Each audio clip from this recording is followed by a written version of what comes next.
Hi, my name is Dr. Miguel Dominguez.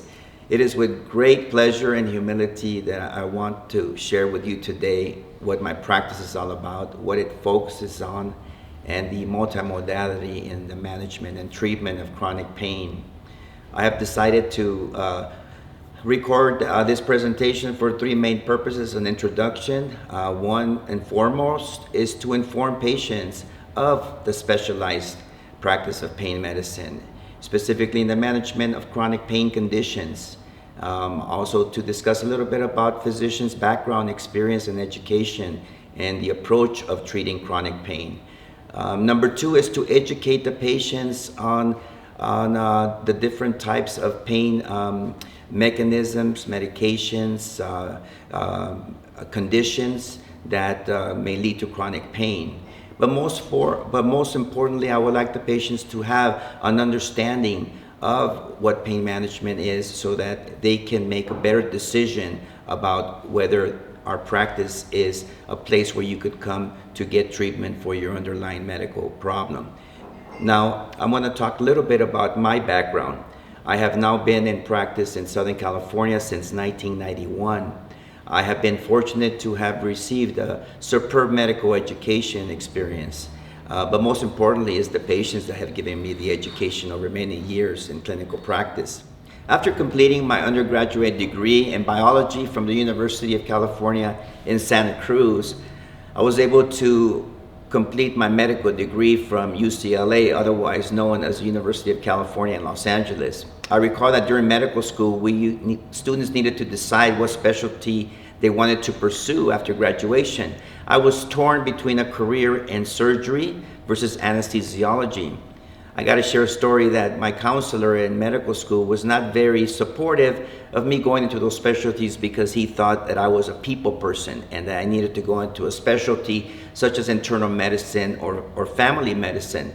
I was basically not discouraged at all. I wanted to continue to pursue in a field that I felt that intellectually I was going to be stimulated and was going to be able to allow me to still care for patients.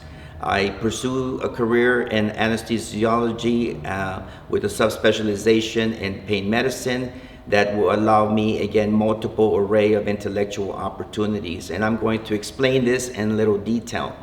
And this, hopefully this will educate a little bit about anesthesiology. As an anesthesiologist, one requires to be educated in the pharmacology of multiple medications and inhalation gases, knowledge on anatomy, knowledge on human physiology, knowledge on pathophysiology of disease conditions.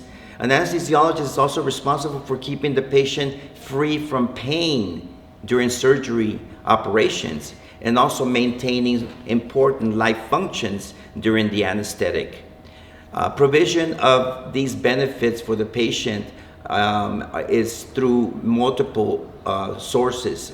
This includes intravenous anesthesia, inhalation gases, muscle paralytics, and also utilizing techniques to block nerves. For example, epidural injections for labor and delivery, just as one small example. Therefore, you can see why anesthesiologists are able to apply a lot of the knowledge and techniques to chronic pain conditions, because we have that background and knowledge to be able to treat patients who have persistent pain after surgery, or they have other conditions that may not be related to surgery. And hopefully this will become clear in other modules. So finally, one can see that the knowledge and skills that is required to become an anesthesiologist can be utilized to treat and manage chronic pain conditions through the knowledge of the anatomy, again, physiology, pharmacology, and pathophysiology of disease. We are able to disrupt signals at different levels. Pain relief can be accomplished through either nerve disruption techniques, i.e. nerve block techniques, or through modulation of neurochemicals within the brain and the spinal cord. Many different types of medications are utilized to modulate these chemicals. Most importantly, has been my patients who have given me the experience and have taught me through the clinical experience, the knowledge that has given me to continue to help other patients with underlying chronic pain conditions.